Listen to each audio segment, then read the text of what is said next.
O Senhor já é convosco. Ele está no meio de nós. Proclamação do Evangelho de segundo João. Glória a vós, Senhor. Ao anoitecer daquele dia, o primeiro da semana, estando fechada por medo dos judeus as portas do lugar onde os discípulos se encontravam, Jesus entrou. Pondo-se no meio deles, disse: "A paz é..." Depois dessas palavras, mostrou-lhes as mãos e o lado. Então os discípulos se alegraram por verem o Senhor. Jesus disse: "A paz esteja convosco. Como o Pai me enviou, também vos envio." E depois de ter dito isso, soprou sobre eles e disse: "Recebei o Espírito Santo. A quem perdoardes os pecados, eles lhes serão perdoados. A quem os não perdoardes, eles lhes serão retidos." Tomé, chamado Dídimo, que era um dos 12, não estava com eles quando Jesus veio. Os outros discípulos contaram-lhe depois: "Vimos o Senhor."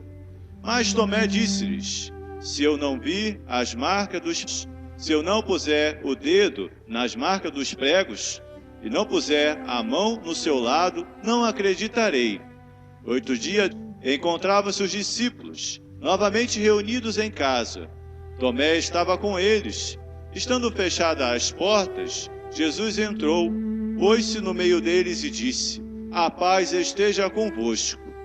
Depois disse a Tomé: "Põe teu dedo aqui, mãos. Estende tua mão e coloca no meu lado. Não seja incrédulo, mas fiel." Tomé respondeu: "Meu Senhor e meu Deus." Jesus lhe disse: "Acreditaste por viste? Bem-aventurados que creram sem terem visto." Jesus realizou muitos outros sinais diante dos discípulos, que não estão escritos neste livro, mas estes foram escritos para que acrediteis que Cristo, o Filho de Deus, e para que crendo tenhais a vida em seu nome. Palavra da salvação. Senhor. Dai graças ao Senhor, porque Ele é bom, eterna é a sua misericórdia. Queridos irmãos e irmãs, nós devemos considerar que a fé é um dom sobrenatural, é dado por Deus. Às vezes a gente acha que Tomé é aquela pessoa incrédula e não tinha fé. Pelo contrário, Tomé era um homem que vivia angustiado, até porque o Senhor apareceu aos outros. 10. Depois, Tomé, ele ficou sabendo pelos outros que o Senhor tinha aparecido e ressuscitado. E Tomé, ele quer comprovar, vendo, tocando o Senhor. Queridos irmãos, seria muito bom se nós pudéssemos ver, se nós pudéssemos tocar. Isto não seria a prova real que o Senhor ressuscitou, que o Senhor está presente em nosso meio. Como nós devemos compreender a ressurreição do nosso Senhor? Nós devemos compreender através da comunidade reunida. E o livro dos Atos dos Apóstolos descreve isso. Muito interessante, aquilo que foi fruto dos ensinamentos dos apóstolos. Os que convertidos eram perseverantes em ouvir os ensinamentos dos apóstolos, na fração do pão e nas orações. Olha, queridos irmãos, podemos dizer que a comunidade reunida para celebrar a Eucaristia é a expressão do ressuscitado. Infelizmente, nós sentimos saudade disso, porque poucos podemos estar numa missa transmitida. Poucos ainda conseguem acessar, ter meios de ver a missa transmitida pelas suas paróquias. Sabemos quantos idosos aqui na nossa realidade paroquial não têm internet, muito menos smartphone, mas anseiam por voltar à igreja e não deixam de contribuir com donativos, com o dízimo. Isso que é interessante, isso que é a expressão também do ressuscitado. E às vezes, queridos irmãos, o que nós vemos que vem a ser contrário à comunidade reunida? O isolamento. As pessoas que acreditam em Deus, inegável, mas que se deixam abater apesar das circunstâncias da vida.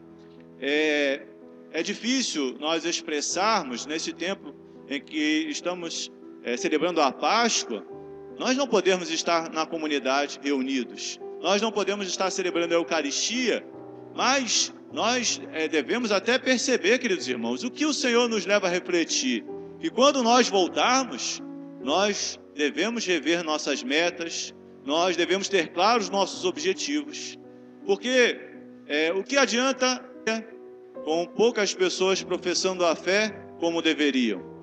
É que nós podemos até reler o livro dos Atos dos Apóstolos. O que eles faziam? Estavam atentos aos ensinamentos dos apóstolos, estavam perseverantes na comunhão fraterna e, faziam a fração do pão e orações. Isso é o essencial, queridos irmãos. E aí que está, como que o Senhor tem agido na sua imensa misericórdia. Às vezes a gente considera que a misericórdia de Deus é Deus ser tolerante.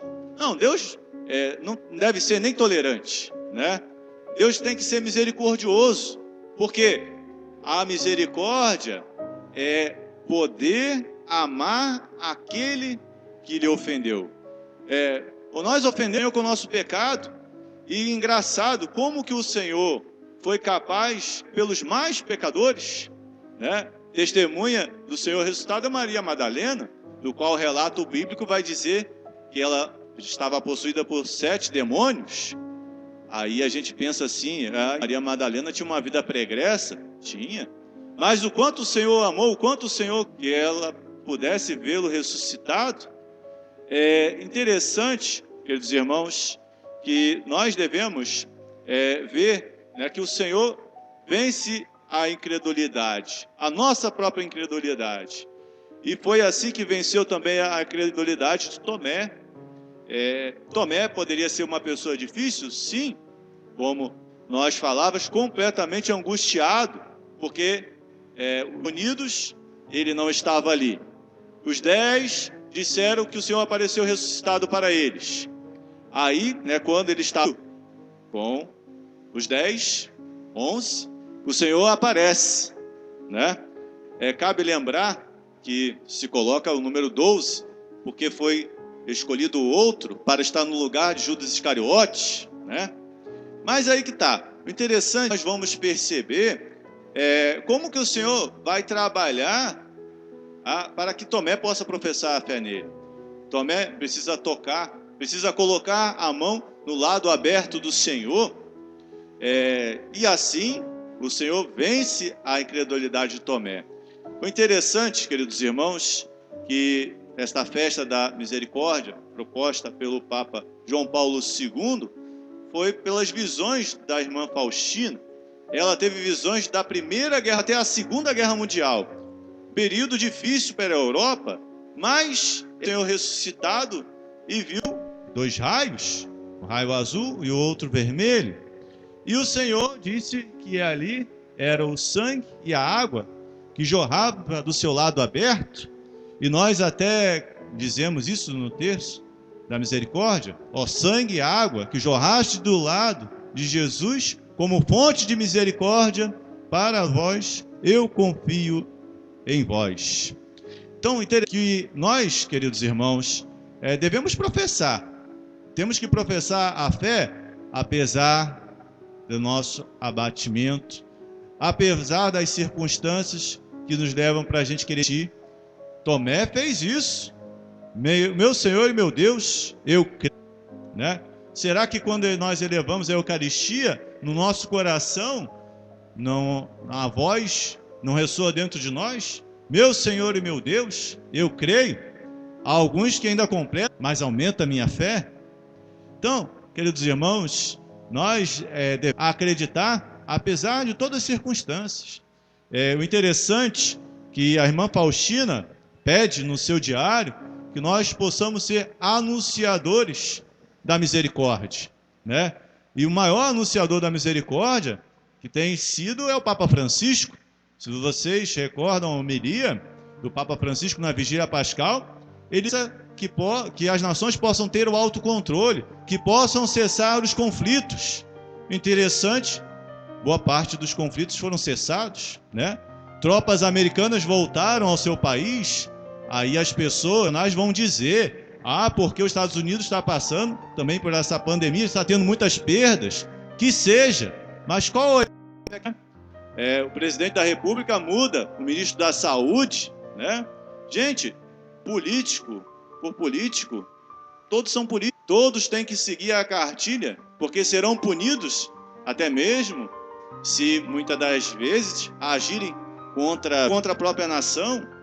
Eu fico admirado, gente, que às vezes a gente deixa se abater, apesar das circunstâncias que estamos vivendo. Qual de nós parou para rezar mais nesta semana? Qual de nós quis fazer a sua comunhão espiritual? Todo sacerdote está celebrando, ao menos pessoalmente, mesmo que não esteja transmitindo as Eucaristias sendo celebradas, mas qual de nós quis se unir ao Senhor Eucarístico? Então, queridos irmãos, cabe que nós possamos reavaliar se as circunstâncias estão sendo difíceis, se as circunstâncias estão convergindo, eu não possa crer no Senhor ressuscitado, que eu possa manter viva a esperança de voltar à igreja, de estar na comunidade reunida. Aí, engraçado, a gente achar que quando a gente voltar, tudo vai estar perfeito. Não, nós vamos ter que reconstruir tudo.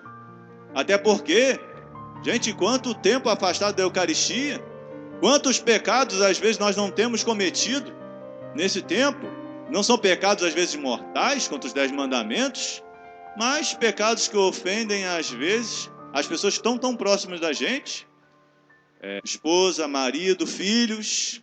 Gente, cada um de nós precisa ser lavado na fonte da misericórdia. Cada um de nós precisa do sangue e da água que jorraram do lado aberto do Senhor Jesus. Então, que nós possamos acreditar, o Senhor aparece ressuscitado para a irmã Faustina, mas também Ele continua ressuscitado. E um propósito que nós podemos fazer, se você tem a imagem do Senhor ressuscitado, do Senhor misericordioso na sua casa, professe a fé diante da imagem. Diga simplesmente isso: Jesus, eu confio em vós. Foi aquilo que está, na imagem do Senhor ressuscitado, que Faustina teve como visão. Foi aquilo que nós devemos dizer a cada dia: Jesus, eu confio em vós. Jesus, eu não confio no ser humano pecador. Jesus, eu não confio nas autoridades políticas. Jesus, eu não confio naqueles que não esperam em vós, naqueles que não temem a Deus, naqueles que não querem ser lavados na fonte da misericórdia. Nós possamos dizer isso, queridos irmãos, e que o Senhor possa ver a nossa entrega. Professar a fé é difícil, é muito difícil. Se nós possamos medir a fé da pessoa, é a participação dos sacramentos. Mas, infelizmente, poucos de nós podem participar dos sacramentos nesse tempo. Se nós possamos medir a fé, é através das orações. Quantos de nós, às vezes, pega o desânimo, não quer rezar? Mas, queridos irmãos, nós não podemos nos entregar ao desalento. Nós não podemos ser como os que vivem no mundo sem acreditar em Deus. Vamos, os que podem estar de pé aqui, e você também possa professar a sua fé. Creio